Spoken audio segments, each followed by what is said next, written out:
Magicu here, bringing you another Monday Minecraft episode. And as you can tell, I have armored up with some iron armor, and I have been a busy man since the last episode. Um, so what ended up happening is after the last episode, I explored the new world a little bit more, and I found a really awesome place to set up shop. Actually, it's different than that hole in the ground that I fell into. I'm going to show you this out. This is awesome. We got pretty much beachfront property now. And there's a squid out there. Hello, Mr. Squid. And pretty much this is exactly what I always look for when I spawn into a new world is a beach like this, an ocean like this. It gives me unlimited access to water. Also, we have these mountains on either side of us, and I haven't decided which one to choose yet, but on top of one of these mountains, we're going to build a platform, and then we're going to build a castle on top of that platform.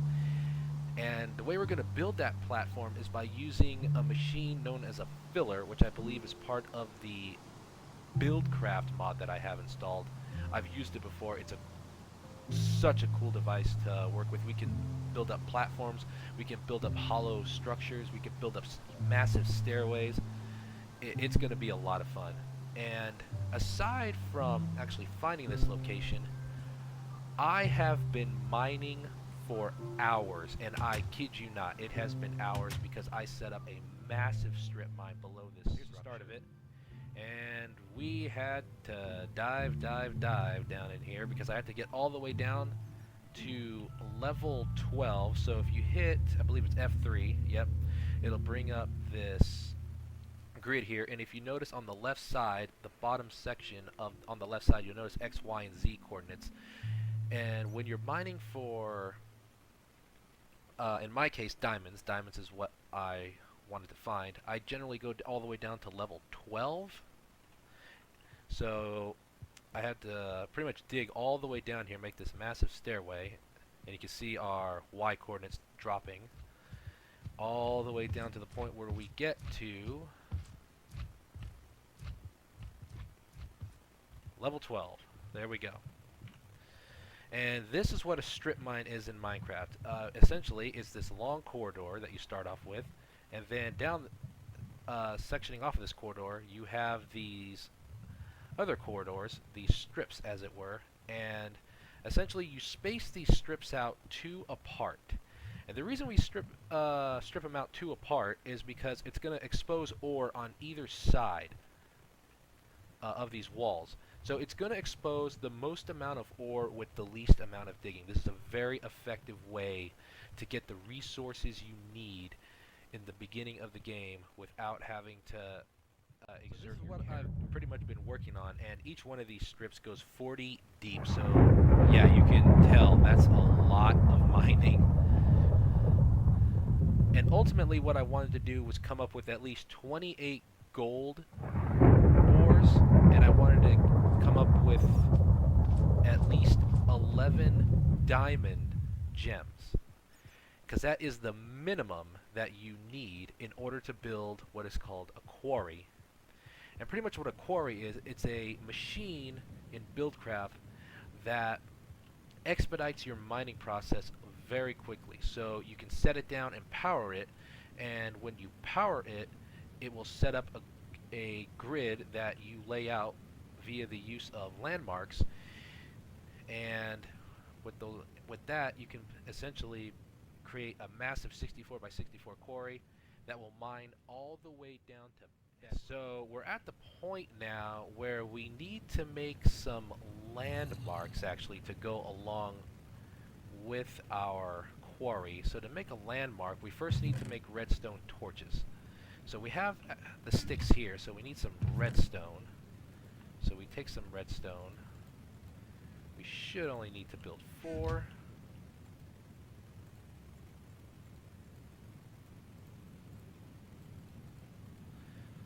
There we go. 4 redstone torches. And then to turn them into landmarks, we need lapis lazuli. 4 of those.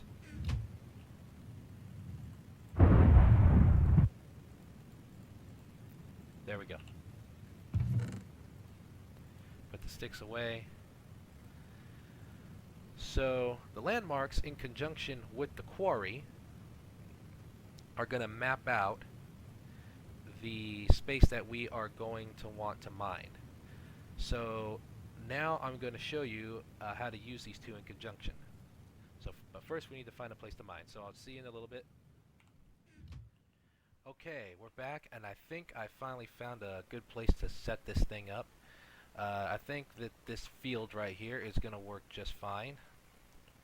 So essentially what we're going to do now is we're now going to set up, I'm going to show you how to set up the landmarks and the quarry. So let's bring these into our hotbar here.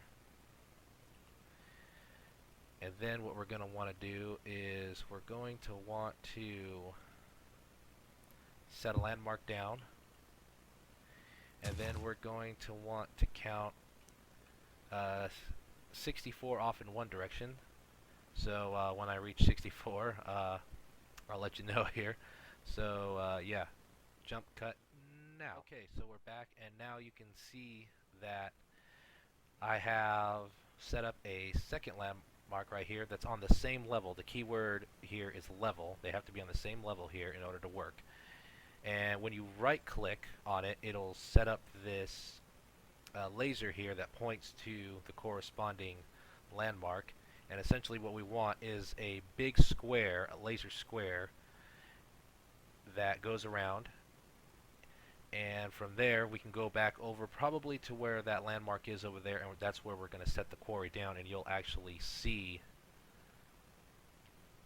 you should see the caution tape set up for it afterwards. So let me set the rest of these landmarks down, and then we'll set the quarry down, and you'll see what I'm talking about. Alright, welcome back. It's daytime again. So now let's set this quarry down and let's see what happens.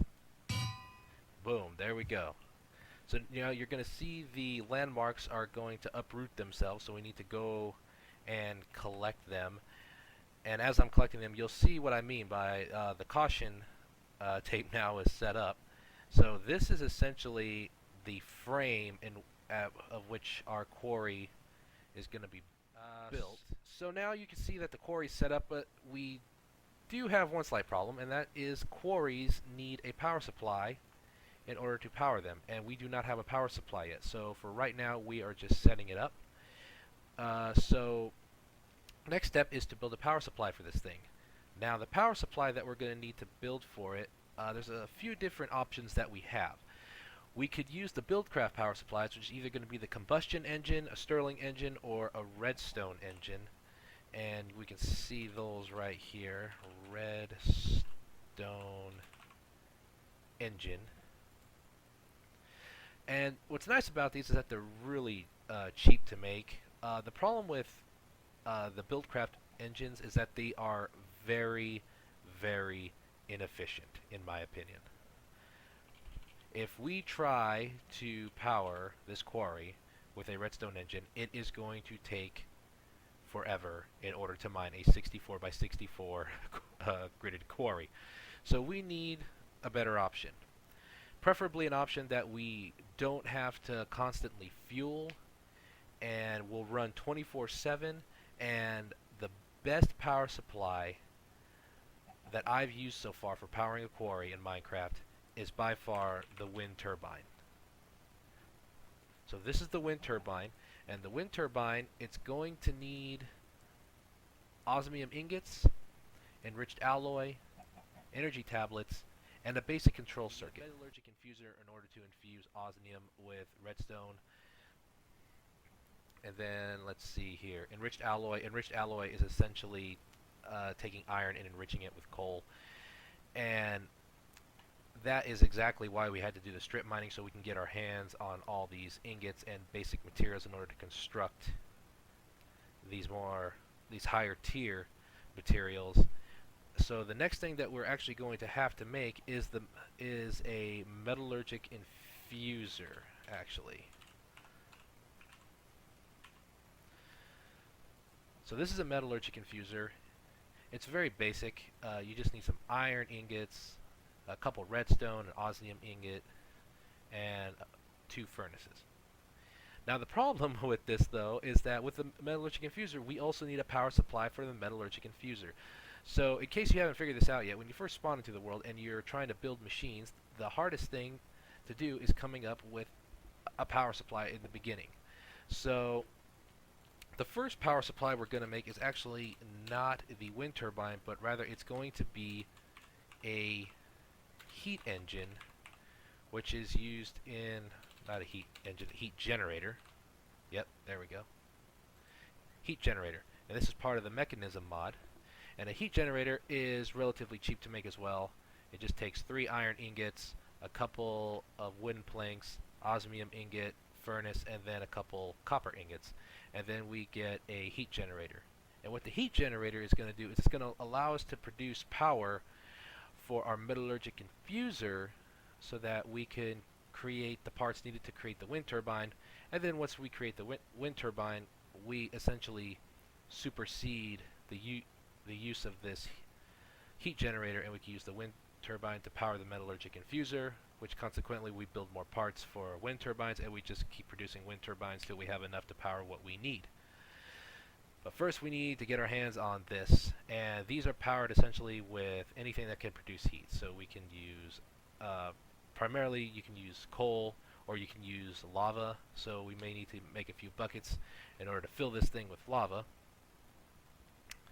But yeah, that is essentially what is next on the agenda for right now. So I'm going to actually show you how to craft this machine, and I apologize for not showing you how to craft the Quarry, but I'll make up for it by showing you how to craft this, because this is actually a very important machine that you are going to need when you first start off using the mechanism mod. So we'll leave our Quarry to be for right now, and there we go. This right here should create our heat engine.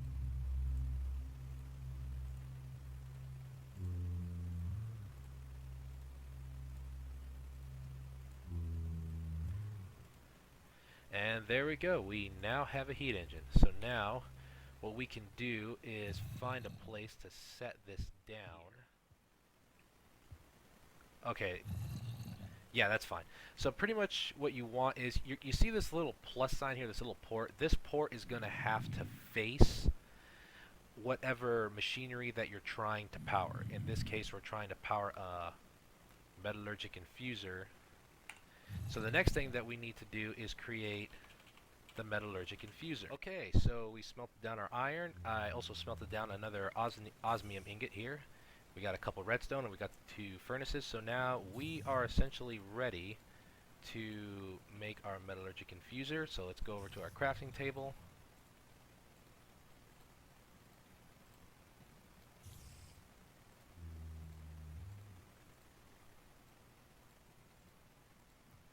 And here we go.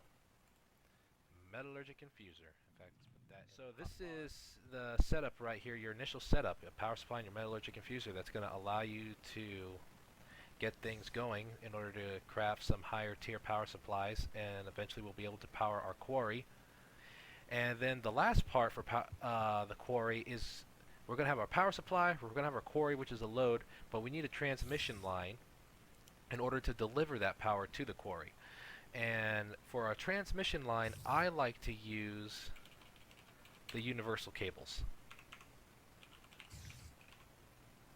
So right here you have what's the basic universal cable, which is essentially redstone and then the steel ingots. So that's one of the reasons we need to create those steel ingots. And then from there, I'm probably going to upgrade them to the advanced universal cables here, which requires an enriched alloy, which is an iron ingot and redstone within the metallurgic. So yeah, I think we're off to a pretty good start right now within just for the first couple of episodes here. So until next time, this is Magic signing off. Look forward to seeing you again the next time around. You have yourself a good day. Goodbye.